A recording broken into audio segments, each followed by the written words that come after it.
Hi, this is Ken. Welcome back to my channel. I know you're wondering why am I filming someone in the dark. Well, at the February 21st, we don't know.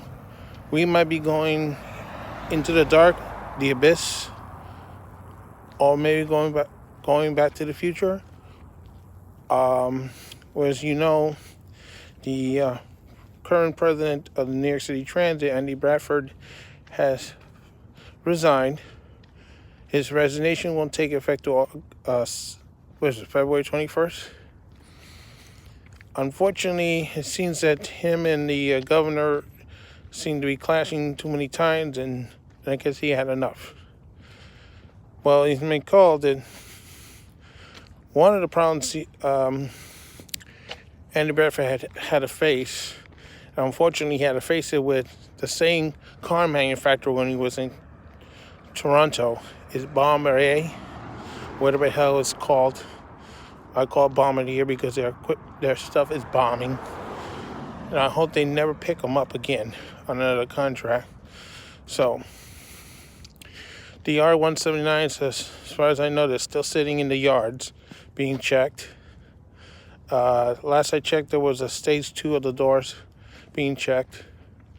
The thing is, if Andy Byford hadn't been here, we wouldn't have gotten the extra 18 cars from Bombardier. So, that's why I think it was important to try to keep Andy Byford here until all these projects were done. But unfortunately, but somebody has to end up on top and somebody has to end up losing. And it looks like not only Andy Byford is going to be the loser, but so is the employees and the ridership in New York City Transit. After all the people that the governor has put in place for a lot of these projects have been coming in late, never on time, always with problems, or a case like 179s, which is the governor's baby, Brian Joy project, door defects. Luckily, the door defects happened just a few days after the R-42s were retired. Had the R-42s had scrapped when this happened, we totally would have been screwed because the UN had no equipment to replace them. So,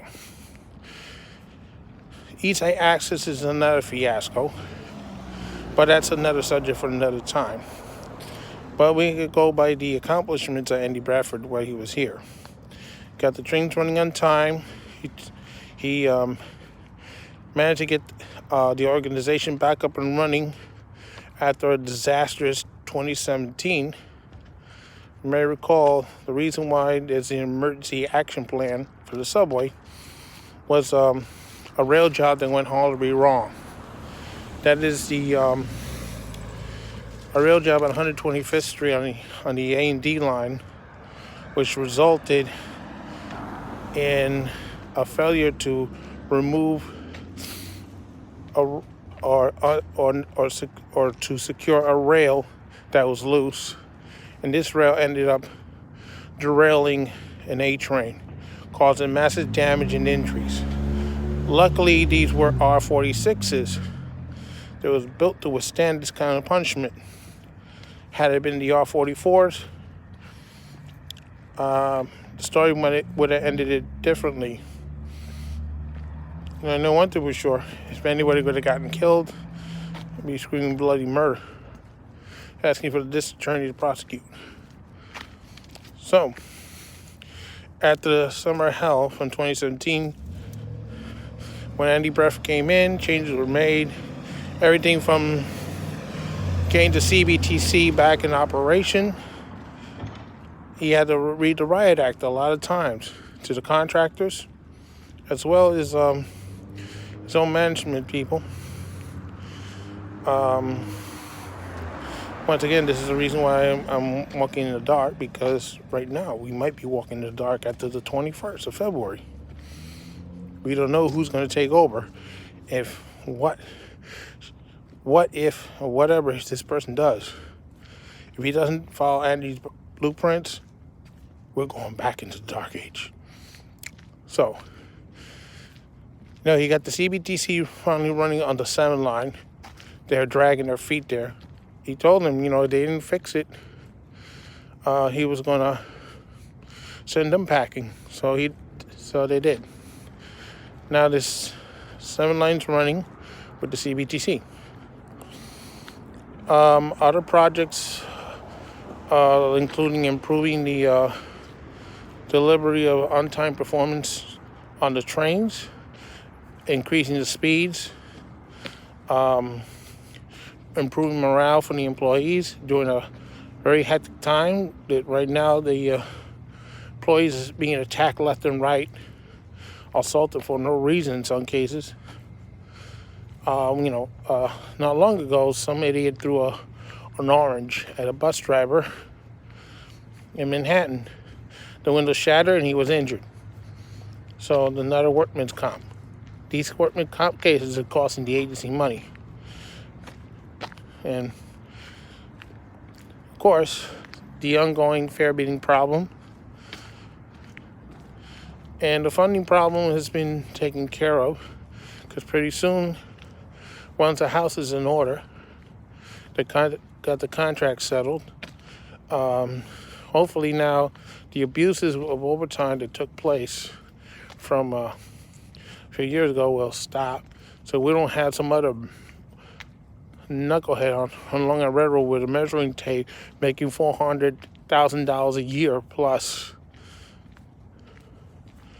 before retirement. I'm not trying to sing out Long Island Railroad, but I think, they've been tipping their hands in the cookie jar a little bit too much. And guess what happens? Somebody has to pay for that dip in the cookie jar, and it's usually the transit employees who pay. So,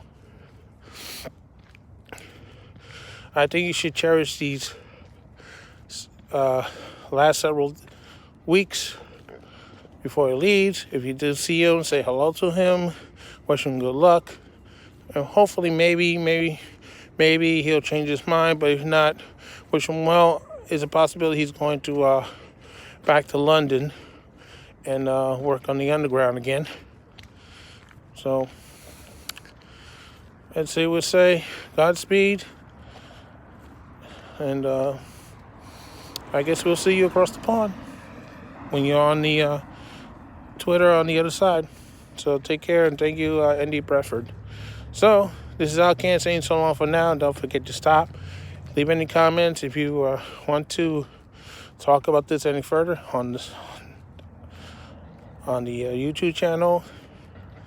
And I'm trying to get 1,000 subscribers to get the live back. So please hit that button. Okay, thank you. Take care. Bye.